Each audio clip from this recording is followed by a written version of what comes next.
Halo. Viral di media sosial, seorang perempuan menangis sesegukan setelah ditinggal sang pacar saat melakukan persembahyangan serangkaian karya Ida Betar Turun Kabeh di Pura Agung Besakih pada Minggu 19 April. Berdasarkan informasi yang dihimpun, cerita ini berawal dari pasangan ini melakukan persembahyangan ke Pura Ulun Danubatur dan Pura Agung Besakih. Namun, saat selesai melakukan persembahyangan di Pura Agung Besakih, sang pria disebutkan sempat melirik wanita lain. Hal itu membuat sang wanita cemburu dan langsung ngambek. Sang pria yang seharusnya membujuk justru ikut ngambek. Setelah sama-sama ngambek, sang pria kemudian pergi dan meninggalkan pacarnya sendirian di Pura Agung Besakih.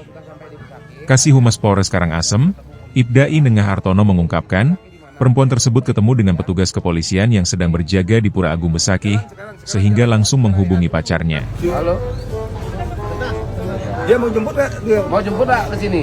Kalau enggak, Saya jemput kamu ke Selat ya. Oh ya, jemput ke sini ya, ditunggu di pos-pol. Kamu ngajak anak orang nggak bertanggung jawab kamu. Terus pulang ke rumahnya, ntar ada permasalahan ya omongin baik-baik, jangan ditinggal. Kabar baiknya, drama ini berakhir damai. Pasangan tersebut sudah kembali pulang dengan selamat. Eka Parananda, Bali Post.